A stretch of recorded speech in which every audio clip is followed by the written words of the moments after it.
സ്മരണ നടത്തുന്നതിന് വേണ്ടി സംഘത്തിൻ്റെ മുൻ സംസ്ഥാന പ്രസിഡന്റ് ഗംഗൻ മാഷിന് സ്നേഹോപേക്ഷ.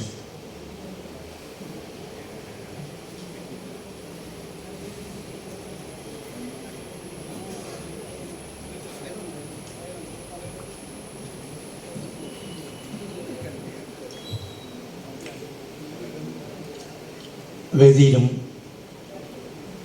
സദസ്സിലുമുള്ള വേണ്ടപ്പെട്ടവരെ, കേരളത്തിൻ്റെ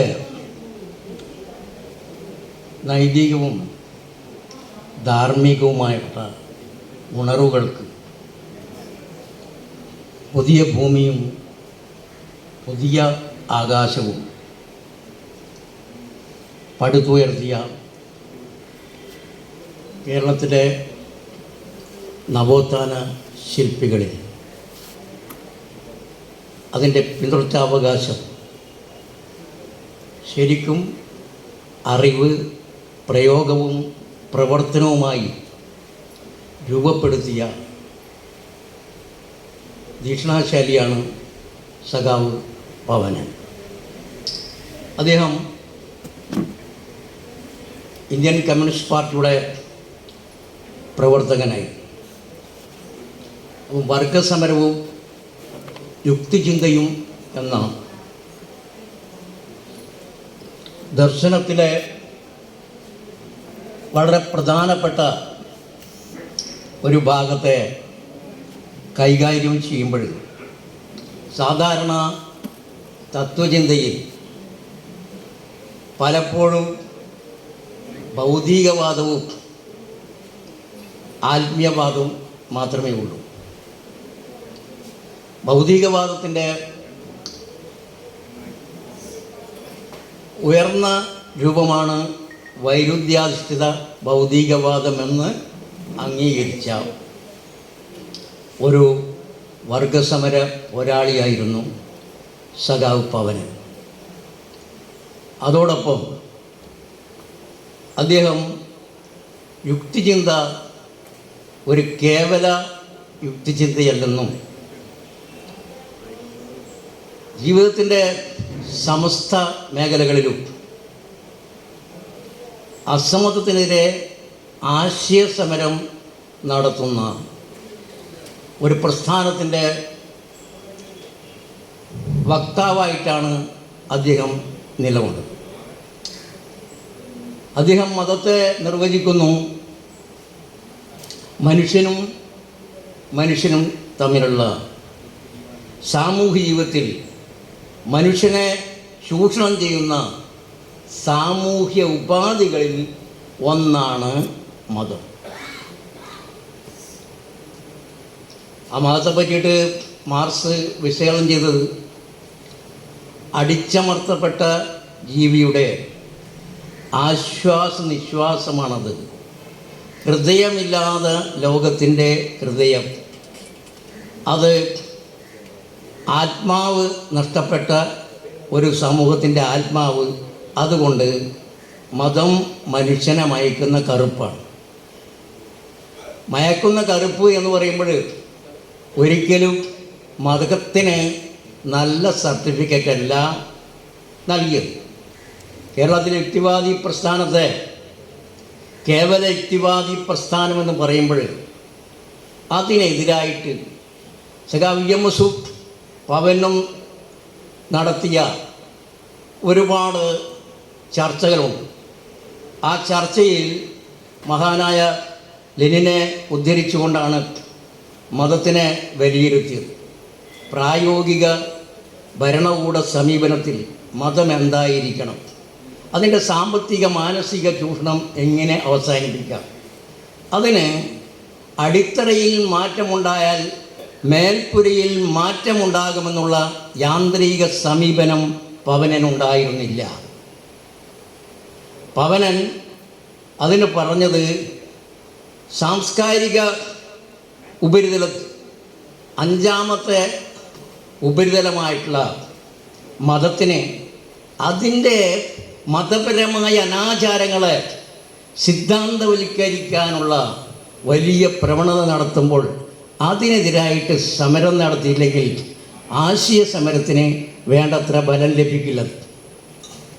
അതുപോലെ തന്നെ സാമ്പത്തിക അടിത്തറ മാറാതെ തന്നെ വികസ്വര മുതലാളിത്ത രാജ്യങ്ങളിലൊക്കെ തന്നെ ഇന്ന് മതം വളരെ പിറകോട്ട് പോയിരിക്കുകയാണ്. പലപ്പോഴും 10%, 12% പേർ മാത്രമേ മതത്തിൽ വിശ്വസിക്കുന്നവരുള്ളൂ.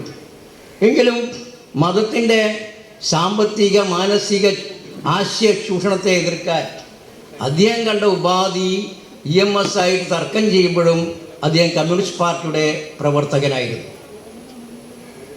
മഹാനായ സാഹിത്യകാരനാണ് പവനൻ. അതുപോലെ തന്നെ ക്രാന്തദർശിയായിട്ടുള്ള ഒരു ഭരണാധികാരിയാണ്. കേരള സാഹിത്യ അക്കാദമിയുടെ ഇന്നത്തെ മുഖച്ഛായ ഈ രീതിയിലേക്ക് മാറ്റുന്നതിൽ പവനനുള്ള പങ്ക് വലുതാണ്. അദ്ദേഹത്തിന് ഏത് കാര്യത്തെക്കുറിച്ചിട്ടും ഒരു ആഴത്തിലുള്ള ഒരു സമീപനമുണ്ട്. അതുപോലെ തന്നെ ഉപരിതല സ്പർശിയായിരുന്നില്ല. താൻ ഏറ്റെടുക്കുന്ന കാര്യങ്ങൾ എങ്ങനെ മുന്നോട്ട് കൊണ്ടുപോകാം, അതിനെങ്ങനെ ചാരുത നൽകാം, അതുപോലെ തന്നെ അത് എങ്ങനെ സാധാരണക്കാർക്ക് വേണ്ടിയിട്ട് പ്രയോജനപ്പെടുത്താം, ഈ രീതിയിലായിരുന്നു അദ്ദേഹത്തിൻ്റെ ഇടപെടൽ. പവന് മുമ്പ് സഹോദരൻ അയ്യപ്പനാണ് കേരള യുക്തിവാദി സംഘത്തിൻ്റെ അറിവ് പ്രയോഗവും പ്രവർത്തനവുമാണെന്ന് കാണിച്ചത്. കാരണം ഒരു ബുക്കിഷ് മൂവ്മെൻറ്റിലേക്ക് മാറിയ യുക്തിവാദി പ്രസ്ഥാനത്തിന് ആശയതലത്തിലും പ്രായോഗിക തലത്തിലും ഒരു കൊടുങ്കാറ്റായിട്ട് മാറ്റിയതിൽ ശ്രീ ഡോക്ടർ A.T. കോവൂരിന് വലിയ പങ്കുണ്ട്. പക്ഷേ സാമൂഹ്യ നീതിയുടെ പ്രശ്നം വന്നപ്പോൾ ആ സാമൂഹ്യ നീതിയും അതോടൊപ്പം അറിവിൻ്റെ പ്രവർത്തനവും അദ്ദേഹം പ്രഖ്യാപിച്ചു. ജീവിതത്തിനു വേണ്ടിയുള്ള സമരമാണ് മനുഷ്യൻ്റെ അറിവിൻ്റെയും ബോധവികാസത്തിൻ്റെയും അടിസ്ഥാനം. എന്തുകൊണ്ട് നമ്മൾ ദൈവത്തിനെ എതിർക്കണം? അതിൻ്റെ കാരണം എന്തുകൊണ്ട് ആ ദൈവത്തിനെ എതിർക്കണം? അതിന് പവനം പറഞ്ഞത്, വിധിയിലുള്ള വിശ്വാസം മനുഷ്യരുടെ സമരാവേശത്തെ ഇല്ലാതാക്കും. ഈ ജീവിതം എന്ന് പറയുന്നത് ഭൗതികമാണ്.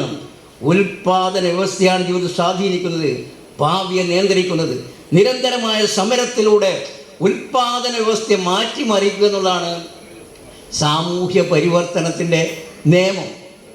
അതുപോലെ തന്നെ ദൈവത്തിൻ്റെ തിരുനാമത്തിൽ സംസാരിക്കുന്നതെല്ലാം തന്നെ ചൂഷണ താല്പര്യങ്ങൾക്ക് വേണ്ടിയാണെന്ന് അദ്ദേഹം സധൈര്യം പ്രഖ്യാപിച്ചു. അദ്ദേഹം മനുഷ്യൻ്റെ എല്ലാ സാമൂഹ്യ ദുഃഖത്തിലും ഇടപെട്ടുകൊണ്ട് ഈ തൃശ്ശൂരിൻ്റെ രാജപാതയിൽ അദ്ദേഹം ചൂതാട്ട വിരുദ്ധ സമരം നടത്തിയിട്ടുണ്ട്.